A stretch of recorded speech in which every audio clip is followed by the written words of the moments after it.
Table ಮುಂದೊಂದು ಚಿಕ್ಕ ಗಾಂಧಿ ಪ್ರತಿಮೆ, ಪಕ್ಕದಲ್ಲೇ ಮನಸ್ಸನ್ನ ಪ್ರಫುಲ್ಲಗೊಳಿಸುವ ಹೂವಿನ ಕುಂಡ, ಅದರ ಪಕ್ಕದಲ್ಲಿ ಪೆನ್ನೋಳನಿಡುವ ಕಿಟ್, ಹಿಂಬದಿಯಲ್ಲಿ ಶಾರದೆಯ ಮೂರ್ತಿ. ಪ್ರತಿದಿನವೂ ಅಕ್ಷರದಾತೆಗೆ ಹೂ ಗಂಧದ ಸಮರ್ಪಣೆ. ಹಿಂಬದಿ ಕಪಾಟಿನಲ್ಲಿ ಅಚ್ಚುಕಟ್ಟಾಗಿ ಸಂಗ್ರಹಿಸಿದ್ದ ಪ್ರಶಸ್ತಿ ಪುರಸ್ಕಾರಗಳು, ಪ್ರತಿಷ್ಠಿತ ವ್ಯಕ್ತಿಗಳು ಅಭಿನಂದಿಸಿದ ಫೋಟೋಗಳು, ಸನ್ಮಾನಿತಗೊಂಡ ಫಲಕಗಳು, ನೆನಪಿನ ಕಾಣಿಕೆಗಳು, ಹೀಗೆ ಎಲ್ಲವೂ ಅಚ್ಚುಕಟ್ಟು. ನೀವು ಹೊನ್ನಾವರದ ಹೃದಯ ಭಾಗದಲ್ಲಿರುವ ಬಸ್ ನಿಲ್ದಾಣದ ಪಕ್ಕದಲ್ಲಿರುವ ಶ್ರೀಧರ ಪ್ರೆಸ್ಗೆ ಎಂಟ್ರಿ ಕೊಡ್ತಿದ್ದಂತೆ ಇವೆಲ್ಲ ನಿಮ್ಮನ್ನ ಸ್ವಾಗತಿಸಿದರೂ ಎದುರಿಗಿರುವ ಈ ಹಿರಿಯ ಜೀವ ನಿಮ್ಮನ್ನ ಚಿತ್ತಾಕರ್ಷಣೀಯವಾಗಿ ಸೆಳೆದು ಬಿಡುತ್ತಾರೆ.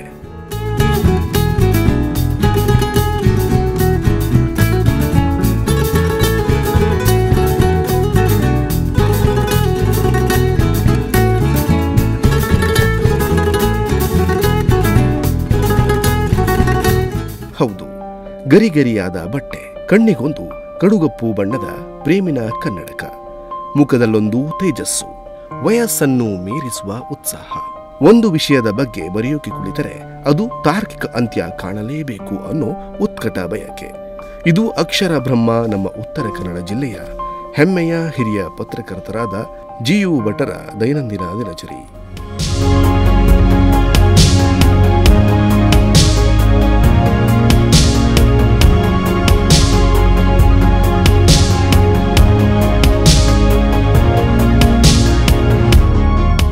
ಬಹುಶಃ ಜಿ.ಯು. ಭಟ್ಟರ ಬಗ್ಗೆ ನಾನು ಇಷ್ಟೊಂದು ಬರೆಯೋ ಅವಶ್ಯಕತೆಯೇ ಇಲ್ಲ. ಚಿರಪರಿಚಿತರ ಪರಿಚಯ ಎಲ್ಲರಿಗೂ ಇರುತ್ತೆ ನೋಡಿ. ಆದರೂ ಇವತ್ತು ಭಟ್ಟರ ಬಗ್ಗೆ ಬರೆಯೋಕೆ ಒಂದು ವಿಶೇಷ ಕಾರಣವಿದೆ. ಆಡುಮುಟ್ಟದ ಸೊಪ್ಪಿಲ್ಲ, ನಮ್ಮ ಜಿಲ್ಲೆಯಲ್ಲಿ ಭಟ್ಟರು ಮಾಡದ ಸುದ್ದಿಗಳಿಲ್ಲ.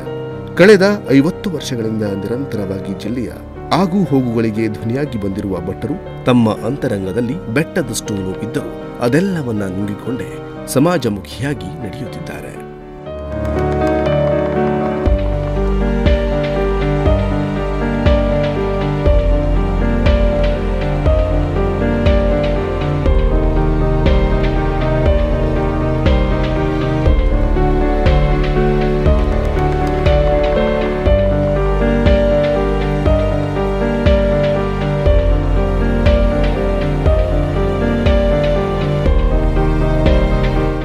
ಪತ್ರಿಕೋದ್ಯಮವನ್ನ ಶಾಸ್ತ್ರೋಕ್ತವಾಗಿ ಕಲಿಯದಿದ್ದರೂ ಭಟ್ರು ಅಕ್ಷರ ಬ್ರಹ್ಮನಾಗಿ ಗುರುತಿಸಿಕೊಂಡಿದ್ದು ಬಹುಶಃ ಅಜ್ಜನ ಮನೆ ಸರ್ಪಕರ್ಣೇಶ್ವರ ಕುಟುಂಬದಿಂದ ವಂಶ ಪಾರಂಪರ್ಯವಾಗಿ ಬಂದ ಜ್ಞಾನಸಾಗರದ ಬಳುವಳಿಯೂ ಇರಬಹುದು, ಇಲ್ಲ ಬದುಕಿನಲ್ಲಿ ಅನುಭವಿಸಿದ ಸಂಕಷ್ಟಗಳಾದರೂ ಇರಬಹುದು.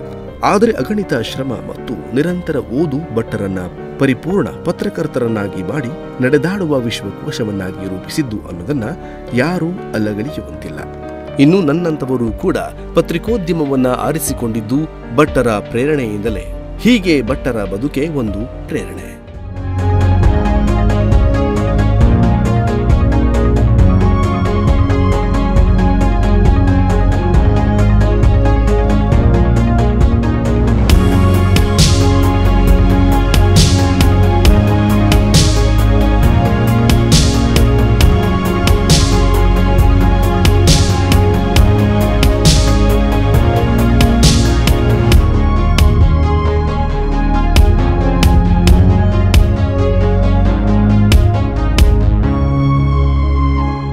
ಕಳೆದ 50 ವರ್ಷಗಳಿಂದ ಉದಯವಾಣಿ ಪತ್ರಿಕೆಯ ಹಿರಿಯ ವರದಿಗಾರರಾಗಿ 20,000ಕ್ಕೂ ಹೆಚ್ಚು ವರದಿಗಳು ಮತ್ತು 3,000ಕ್ಕೂ ಅಧಿಕ ಲೇಖನ ಮತ್ತು ಅಂಕಣ ಬರಹಗಳನ್ನು ಬರೆದಿದ್ದಾರೆ. 4 ಕೃತಿಗಳು ಪುಸ್ತಕ ರೂಪದಲ್ಲಿ ಪ್ರಕಟಗೊಂಡಿದೆ. ಅದೆಷ್ಟೇ ಒತ್ತಡವಿದ್ದರೂ ಈಗಲೂ ಪ್ರತಿದಿನ ಶಿರಸಿ ಸಮಾಚಾರಕ್ಕೆ ವಿಶೇಷ ಅಂಕಣವೊಂದನ್ನ ಬರೆದುಪಡಿಸುತ್ತಾರೆ. ಇದಕ್ಕೂ ಮುನ್ನ 10 ವರ್ಷಗಳ ಕಾಲ ಸಂಯುಕ್ತ ಕರ್ನಾಟಕದ ವರದಿಗಾರರಾಗಿ ಕೆಲಸ ಮಾಡಿದ್ದಾರೆ. ಪ್ರಸ್ತುತ ನುಡಿಸಿರಿ ವಾಹಿನಿಯ ಗೌರವ ಸಲಹೆಗಾರರಾಗಿ ಗಣ್ಯರನ್ನು ಕರೆತಂದು ಸಂದರ್ಶಿಸುವ ಕೆಲಸ ಮಾಡುತ್ತಿದ್ದಾರೆ.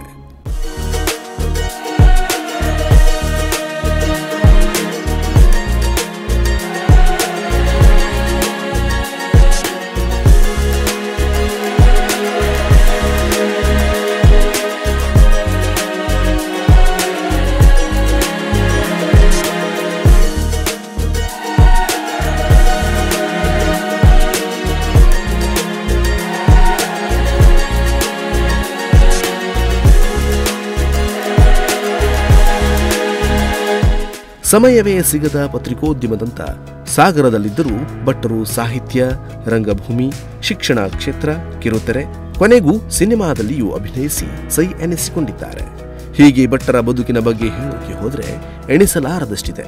ಒಬ್ಬ ಪ್ರಾಮಾಣಿಕ ಪತ್ರಕರ್ತನಿಗೆ ಇರಬೇಕಾದ ಸಕಲ ಗುಣಗಳು ಜೀವು ಭಟ್ಟರಲ್ಲಿ ಇದ್ದಿದ್ದರಿಂದಲೇ ಅವರು ಆರ್ಥಿಕವಾಗಿ ಸಂಪಾದಿಸಿದ್ದು ಏನೂ ಇಲ್ಲ. ಈ ಇಳಿ ವಯಸ್ಸಿನಲ್ಲೂ ಪ್ರತಿನಿತ್ಯ ಶ್ರೀಧರ ಪ್ರೆಸ್ಗೆ ಬಂದು ಕೆಲಸ ಮಾಡ್ತಾರೆ. ಆದರೆ ಜನರ ಪ್ರೀತಿಯನ್ನ ಸಂಪಾದಿಸಿಕೊಂಡವರಲ್ಲಿ ಜೀವು ಭಟ್ಟರು ಆಗರ್ಭ ಶ್ರೀಮಂತರು.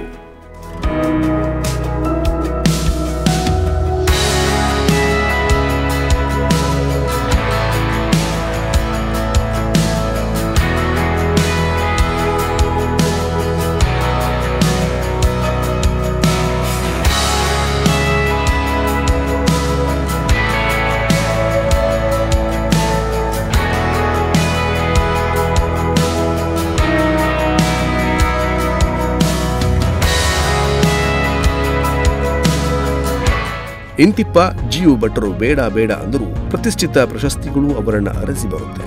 ಪ್ರಶಸ್ತಿ ಪುರಸ್ಕಾರಗಳ ಬಗ್ಗೆ ಭಟ್ಟರಿಗೆ ಬಲವಿಲ್ಲದಿದ್ದರೂ ಸಾಧನೆಯನ್ನ ಗುರುತಿಸಿ ಕೊಡುವ ಪ್ರಶಸ್ತಿಗಳನ್ನು ನಿರಾಕರಿಸಬಾರದು ಎನ್ನುವ ನಿಲುವುಳ್ಳವರು. ಇದೀಗ ನಡೆದಾಡುವ ವಿಶ್ವಕೋಶ ಜೀವು ಭಟ್ಟರ ಹಿರಿಮೆಗೆ ಮತ್ತೊಂದು ಗರಿ ಸೇರ್ಪಡೆಯಾಗಿದೆ.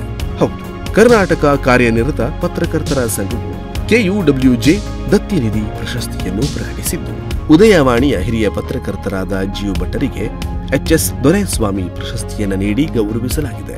ವೃತ್ತಿ ಸೇವೆ, ಸಾಮಾಜಿಕ ಬದ್ಧತೆ ಮತ್ತು ಸಾಧನೆಗಳಿಗಾಗಿ KUWJ ದತ್ತನಿಧಿ ಪ್ರಶಸ್ತಿಯನ್ನು ನೀಡಲಾಗುತ್ತಿದ್ದು, ಕೊಪ್ಪಳದಲ್ಲಿ ಮಾರ್ಚ್ 9ರಂದು ನಡೆಯಲಿರುವ ದತ್ತಿ ಪ್ರಶಸ್ತಿ ಪ್ರದಾನ ಸಮಾರಂಭದಲ್ಲಿ ಭಟ್ಟರಿಗೆ ಪ್ರಶಸ್ತಿಯನ್ನು ಪ್ರದಾನ ಮಾಡಲಾಗುತ್ತಿದೆ.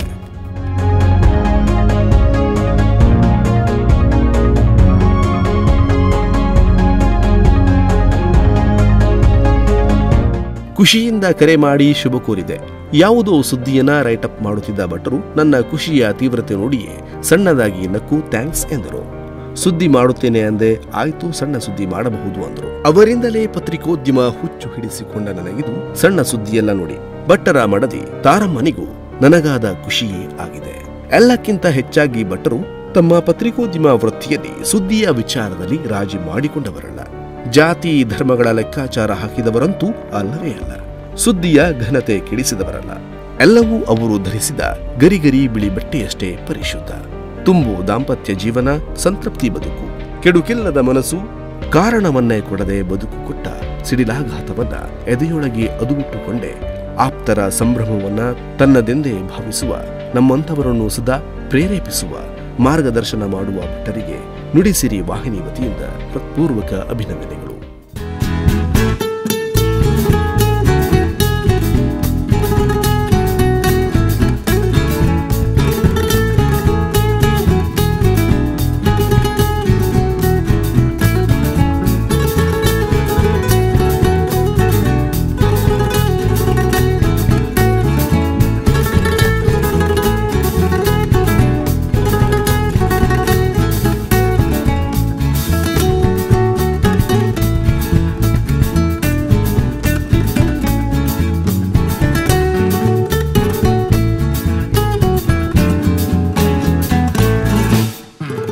ಸಂಜಯ್ ನಾಯ್ಕ್, ನುಡಿಸಿರಿ ನ್ಯೂಸ್, ಹೊನ್ನಾವರ.